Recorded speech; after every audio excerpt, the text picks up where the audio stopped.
ஓம் சக்தி.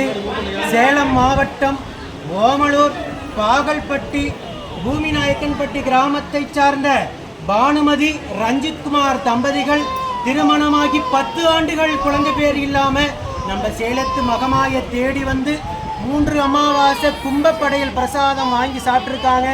3வது மாதம் சாப்பிட்டு அதே வாரத்திலே அழகான கருவை தக்க வச்சு அழகான பெண் குழந்தையை ஈண்டெடுத்து இன்று ஆடி அமாவாசை என்று அம்மனுக்கு தேங்காய் பழம் பூமாலை பட்டு வஸ்திர சாத்தி வேண்டுதல் கடனை செலுத்திட்டு உங்க முன்னாடி சாட்சியா நின்றுட்டு இருக்காங்க. 10 ஆண்டு காலம் இவங்க இருந்த கடும் தவ வாழ்த்து 100 நாட்களுக்குள்ளதாகவே கருவை தக்க வச்சு இந்த சேலத்து மகமாயே அவங்களுக்கு குழந்தையாக பிறந்து உயிருள்ள வரைக்கும் மறக்க முடியாத நிலையான சந்தோஷத்தை அவங்க குடும்பத்துக்கு இந்த சேலத்து மகமாய் ஈடெடுத்து கொடுத்துருக்காங்க. இந்த வீடியோ பார்க்கின்ற பக்த கோடி பெருமக்களுக்கும் இதே போல் அதிசயத்தையும் அற்புதத்தையும் இந்த சேலத்து மகமாய் நடத்த நான் வேண்டிக்கிறேன். இந்த குழந்தை உடல் ஆரோக்கியத்தோடு வளர்ந்து கல்வியில் சிறந்து விளங்கி இந்த சேலத்து மகமாய் எப்படி பேரும் புகழுமாக இருக்காங்களோ அதே போல் பேரும் புகழுமாக வளர்த்து அவங்க குடும்பத்தை கட்டி காத்து கரை சேர்த்தணும்.